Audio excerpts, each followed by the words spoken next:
Hello students, मैं doctor Kumar Gaurav हाजिर हूँ समाजशास्त्र विषय के साथ। स्टूडेंट्स, आज का टॉपिक है कार्ल मार्क्स। अपने पिछले वीडियो में मैं आपको कार्ल मार्क्स के जीवन के बारे में कुछ बातें तथा जो उन्होंने किताबें लिखी उसके बारे में बता चुका हूँ। आज की इस वीडियो में हम बात करेंगे कार्ल मार्क्स के चिंतन के आधार कि कार्ल मार्क्स ने जो अपने सिद्धांत प्रस्तुत किए, जो अपनी विचारधारा प्रस्तुत करी कि उनका क्या आधार था।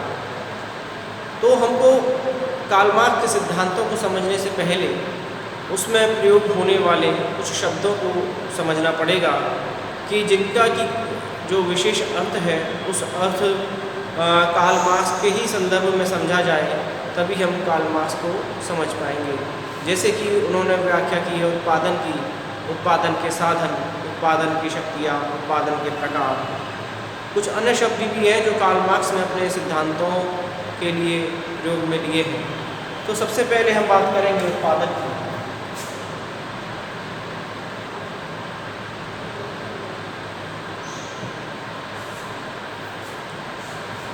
सामान्य तौर पर अगर अर्थशास्त्रियों के दृष्टिकोण से देखा जाए तो किसी भी वस्तु का जो उत्पादन आर्थिक लाभ के लिए किया जाता है वह उत्पादन की श्रेणी में आता है। लेकिन कार्ल मार्क्स का यहाँ जो विचारधारा है वो अलग दृष्टिकोण रखती है। कार्ल मार्क्स का कहना है कि आर्थिक लाभ के लिए ही नहीं बल्कि अपने जीवन को चलाने हेतु, अपनी आजीविका अर्जित करने हेतु जो प्रयास किए जाते हैं वे भी उत्पादन की श्रेणी में आते हैं। इसको ढंग से समझने के लिए कार्ल मार्क्स ने कहा है, इसको हम विस्तारपूर्वक इस तरीके से समझ सकते हैं कि कोई भी जो व्यक्ति होता है, कोई भी समाज होता है, परिवार होता है, तो उसको जीवन जीने के लिए बहुत सारी चीज़ों की आवश्यकता होती है, जैसे रोटी, कपड़ा, मकान इत्यादि इत्यादि। ये मूलभूत आवश्यकताएं हैं कि जो किसी भी परिवार में व्यक्ति को चाहिए ही होती है। तो ये प्रकृति द्वारा प्राप्त वस्तुएं नहीं हैं।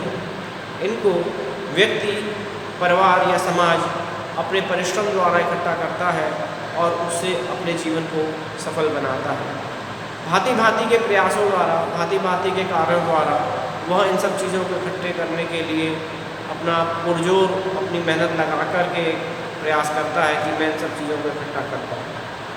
सामान्य तौर पर उत्पादन का जो अर्थ है वह पूंजीवादी व्यवस्था के दृष्टिकोण से अगर हम देखें तो जो फैक्ट्रियों में जो प्रोडक्शन होता है, कोई भी वस्तु का निर्माण होता है, भौतिक वस्तुओं का, उसको ही हम उत्पादन के रूप में समझते हैं। लेकिन कार्ल मार्क्स को समझने के लिए हमें उत्पादन का जो शब्द का अर्थ है वह कार्ल मार्क्स के द्वारा दिए गए दृष्टिकोण से ही समझना पड़ेगा कि उनके लिए उत्पादन का अर्थ केवल भौतिक वस्तुओं के उत्पादन से न होकर के उन प्रयासों से भी है जो व्यक्ति अर्जित करता है, जो व्यक्ति अपनी मेहनत से इकट्ठा करता है अपने जीवन को सरल बनाने के लिए, सुलभ बनाने के लिए।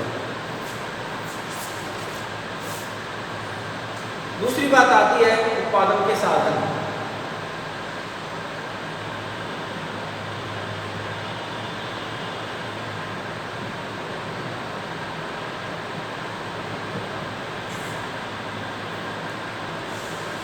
अगर अर्थशास्त्रियों के दृष्टिकोण से हम देखें तो जो उत्पादन के साधनों से जो सीधा संबंध है वह मशीनों और उपकरणों से है कि जिनके द्वारा किसी भी भौतिक वस्तु का निर्माण किया जाता है। लेकिन यदि हम कार्ल मार्क्स की बात करते हैं तो हमें इस शब्द को समझने के लिए कार्ल मार्क्स के ही दृष्टिकोण को समझना पड़ेगा कि उत्पादन के साधन क्या होते हैं।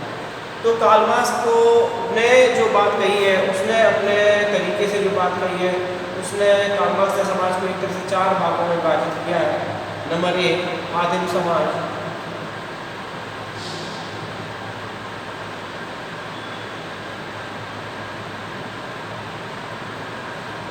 नंबर 2,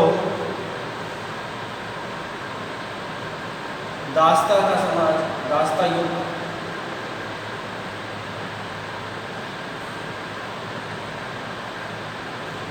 सामंतवादी युग।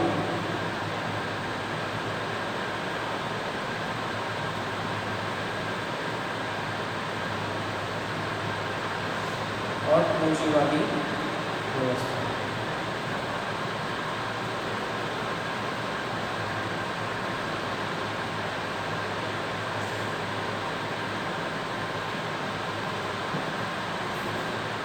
तो जब उत्पादन के साधनों की बात कर रहे हैं तो कार्ल मार्क्स ने बताया कि जो आदिम समाज था, जब हमारा समाज विकसित अवस्था में नहीं था, कह सकते हैं कि हम कबीलों के रूप में थे, और जो पुराना जो आदिम व्यक्ति जो हम कह सकते हैं जंगलों में रहना या पुराने तरीके से रहना, उस तरीके से जो था वो उस तरीके का हमारा समाज था, जिसमें कि हम केवल पत्थरों से या पुराने या पिछड़े उपकरणों द्वारा ही किसी भी वस्तु का उत्पादन या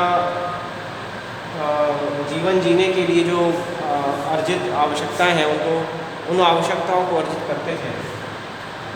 दूसरा जो उन्होंने कहा है उत्पादन के साधनों में, वो है दास्ता का युग। दास्ता के युग में